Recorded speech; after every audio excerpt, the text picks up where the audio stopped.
یہ تحریک بیداری کانفرنس رنگ بھومی میدان میں آج 2 فروری کو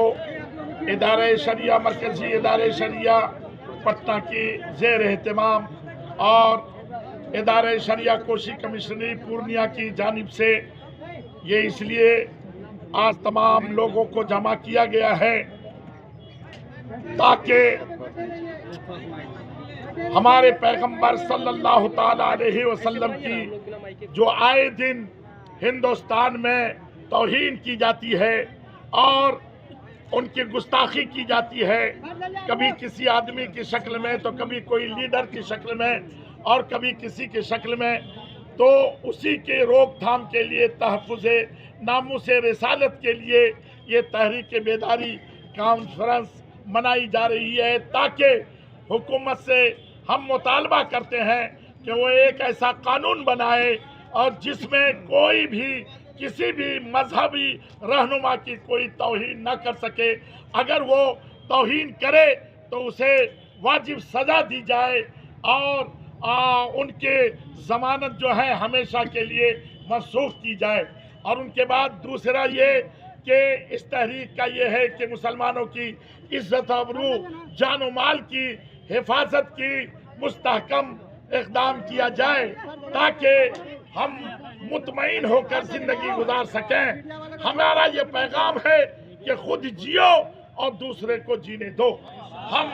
مسلمان ہیں، ہم امن شانتی چاہتے ہیں، اس لیے چاہتے ہیں کہ کسی قسم کے کوئی مسلمان نوجوانوں کو تکلیف نہ پہنچایا جائے، اور تمام مسلمانوں سے بھی گزارش کرتے ہیں کہ وہ بھی کسی بھی مذہب کے کسی بھی آدمی کو بلا وجہ تکلیف نہ پہنچائیں۔ ہمارا اسلام کا یہی پیغام ہے، ہم اس لیے کہتے ہیں جیو اور دوسروں کو جینے دو۔ کہاں سے شہدائے کرام آئے ہیں؟ یہاں بہت دور سے مرکزی ادارہ شریعہ پٹنہ کے تمام اراکین اور تمام علماء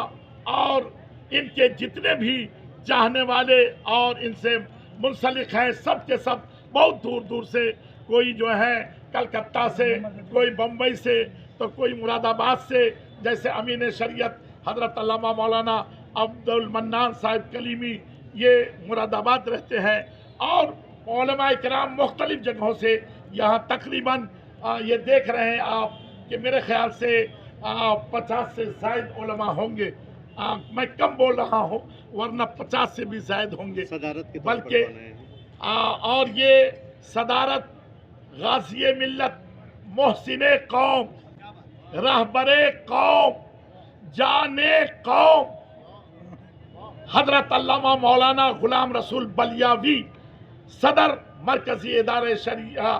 سلطان گنج پٹنہ، اور زیر اہتمام ادارہ شریعہ کوشی کمشنری پورنیہ، جن کا میں قاضی شریعت سیمانچل ہوں، اور یہی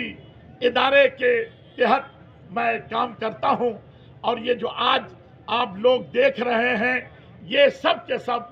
ادارہ شریعہ کوشی کمشنری پورنیہ اور پٹنہ یہ سب سے محبت کرنے والے ہیں اور اپنے نبی کے نام پر آئے ہیں۔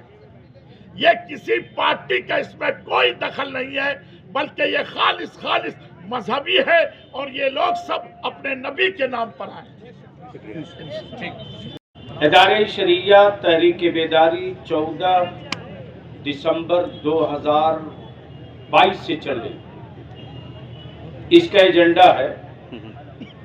کہ آقا کریم صلی اللہ علیہ وسلم کے ساتھ ساتھ کسی بھی مذہب کے مہان بھاؤ اور جن میں لوگوں کی آستھا ہو، کسی کے بھی دھرم کے مذہبی رہنما کے خلاف اگر کوئی گستاخی یا ابھدر ٹپڑی کرتا ہے تو اس پر دیش دروہ کا مقدمہ ہونا چاہیے۔ نمبر 2، موب لنچنگ عام ہو گئی، ٹرینوں میں دیکھ کر ٹوپی داڑھی مارا گیا، اور عدالت میں بیٹھے ججز مارنے والے کو پاگل ڈکلیئر کر دیا۔ آخر وہ پولیس میں بحال کیسے ہوا اگر پاگل تھا تو؟ اس پر کیوں نہیں جانچ ہوئی؟ کیا پاگلوں کے ہاتھ میں رائفل دے دے گی حکومت؟ تو موب لنچنگ عام ہو گئی ہے۔